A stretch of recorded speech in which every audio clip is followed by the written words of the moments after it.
From Anshei Sphard-Beth Emeth congregation, it's time to take 10 minutes for Torah with Rabbi Joel Finkelstein.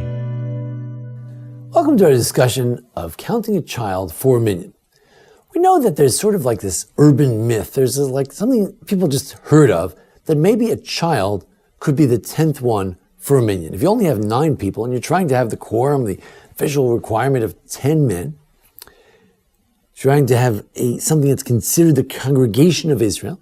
What is a minyan? A minyan is the idea that the presence of these people here is not just a bunch of folks.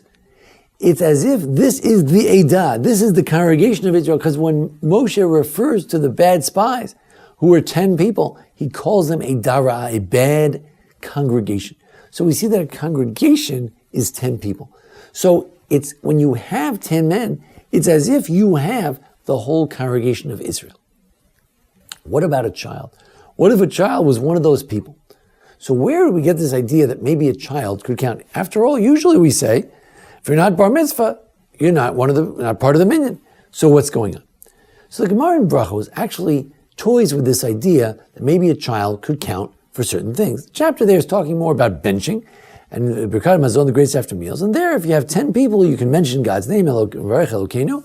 The question is, could the child count for that? But in the process, they mention the idea of a minyan in general for davening and other matters. So there on 47b in Brachos, Shub ben Levi says, that you could take a young boy and he could be like joined into the minyan. He could be an associate part of that minyan. And there other rabbis make other similar statements. And Rabbi Yochanan, very important rabbi of early Israel, he says, that a child who is 12, but he's beginning to show signs of physical maturity, could also be part of the minyan. And then the Gemara says, the halach is not like anything we just said. Everything we just said, it's wrong. Rather, you know who could join into the minyan? Especially for benching, if he knows to whom he is benching, if he knows that God is in heaven or something like that, then he can be part of the benching. If he doesn't understand God, he can't be part of this minyan. Now, when the Gemara says we don't hold like any of these people, who is it referring to?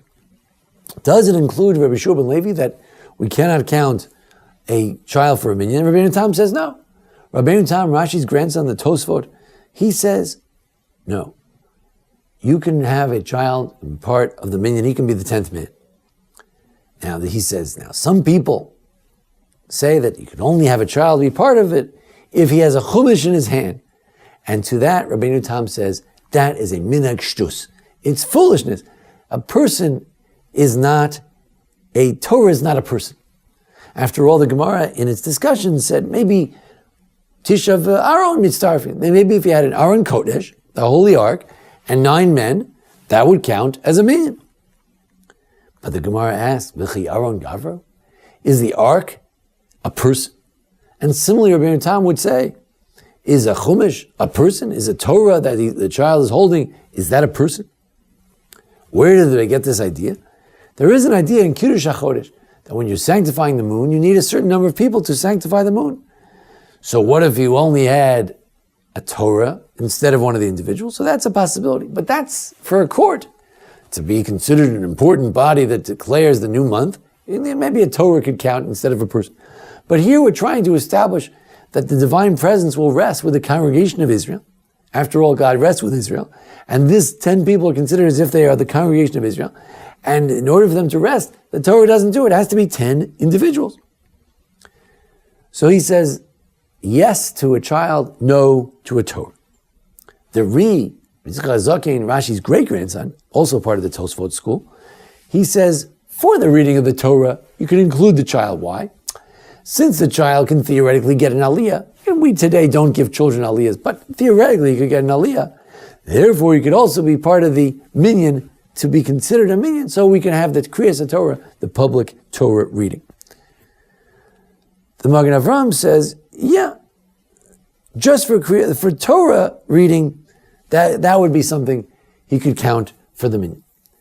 Rabbi Zrachi Alevi, a rabbi from Provence, he says,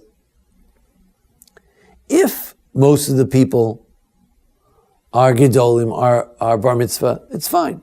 Even if 4 of the people were children, it would be fine. The Shulchan Aruch says no, that the idea that maybe you could have a child for a minyan is just one person, not 3 or 4.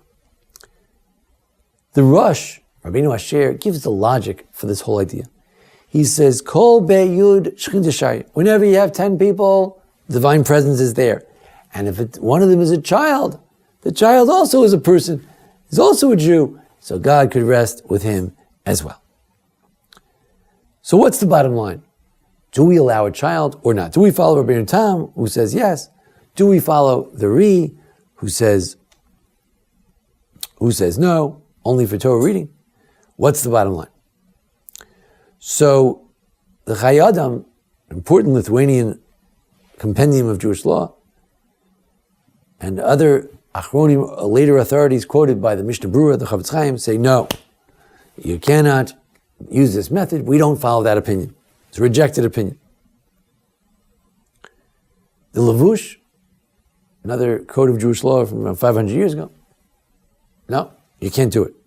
However, one of the commentaries on Lavush, Eliyahu Zuta, Eliyahu Rabbah, he says, maybe if you have a real Torah, I don't use a Chumash, no, but if you have a child with a real Torah, maybe you could do it. Now, the Shulchan Aruch itself, Code of Jewish Law, says, some people say that you could use a child to be the 10th, and he disagrees. But the Ramah, the Moshe Isserles, also says no, but he says, B'shas adchak. If you're in a jam, you could use it. And that's the problem. Many communities are really in a jam. There's not enough people. There's just not enough people in that community to come, so they could use it when they're in a jam. The Eliyahu Rabbah says that his grandfather said that no, even B'shas adchak, even if it's a great emergency, you should not do it. However, he says, well, if it's a big emergency, then you could. Let's say you live in a small community, let's say Mississippi, and there are only, let's say, 10 Jews. And that day, you couldn't get 10. I mean, you have a 100% success rate. So there are only 9 that day. Who's the 10th one is, who knows where he is, and there is no 11th person. So then, you could say, in that case, let's count the child. But short of that, no. Now, those who say, Mr. Brewer points out that those who say that you cannot use the 10th, it doesn't matter if he has a chumash or not. You just can't use it. But again, the Mishnah Brewer's bottom line is no. However, the B'tzel HaChachma, Rav Stern, he's one of the more recent commentators, he says, if the reason you don't have a minyan, you have an emergency, you're trying to daven Shabbos, it's Rosh Chodesh, it's, I don't know, Yom Kippur, there's no minyan. So, that's an emergency. But why don't you have a minyan?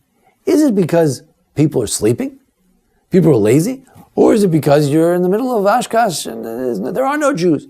If you're in the middle of nowhere and you need a minyan, that's one thing. That's an emergency. You could follow the opinions, perhaps, that maybe in a great emergency you could do it.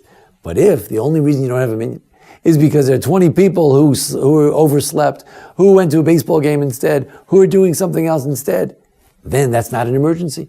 That's just people being lazy. On the contrary, we're going to start using a child for the minyan. People will say they don't have to come, let the children come. So bottom line, you can do it for an emergency. There are some who say you shouldn't even do it in an emergency. If indeed you need to do it for an emergency, it has to be a real emergency. And it cannot be a situation where someone just, decides they can't come because they don't feel like it. So, it's an interesting idea. On the one hand, there's an idea that what is a minyan? A minyan is a representative of the congregation of Israel. And that congregation has to be people who are obligated in whatever mitzvah they're doing, the mitzvah of communal prayer, it's obligatory on male individuals. So it has to be 10 males. However, there is another idea, that perhaps it just requires 10 Jewish souls. God dwells with the Jewish people. And from that perspective, perhaps a child would be included as well. We have to remember, we have a minyan. It's as if we have all the Jewish people there. It's like an incredible experience. We have a minyan. We should feel like we are with all the Jewish people. And we know, Shachanti b'toch b'nei Yisrael, that God will ultimately dwell among the Jewish people. So when you have 10, surely God is dwelling among you. We should feel privileged, we should feel special, we should feel the presence of God when we have a minyan. And we should feel saddened when you can't have a minyan. You should feel missing something. You're staying at home and you're busy and doing different things and you can't make it to the minyan. You should feel bad about it. You should feel, oh, I should have come to minyan. There, I could have had communal prayer. Communal prayer is so powerful because it's like all the Jews are praying. This prayer is the prayer of all the Jews. That the Chazan makes this prayer on behalf of all the Jews because 10 Jews is like all the Jews. It's the Jewish nation. And therefore, we should try to make it to the minyan, try to make sure our shuls and our minyanim are full and filled with people davening. And when we are in a huge jam, there are those who say that maybe you can count a child even without a Torah. The minig somehow is to do it with a Torah. There's a custom like that, to do it with the Torah. But let's hope we don't have to depend on this leniency. Let's hope that all of our minyanim should be filled with Jews running to do Ritzon HaBorei, the will of God, and to join together in communal prayer to express the prayers of all of Israel. Thanks to Jason Lefkowitz, our producer, and thank you for joining us here at the Anshei Sphard-Beth Emeth congregation here in Memphis, Tennessee, for a discussion of the Minyan. Join us each week for a discussion of the Parsha and the holidays. And thanks, Jason, our producer. Thank you. This has been 10 Minutes for Torah with Rabbi Joel Finkelstein. To learn more, visit asb.org.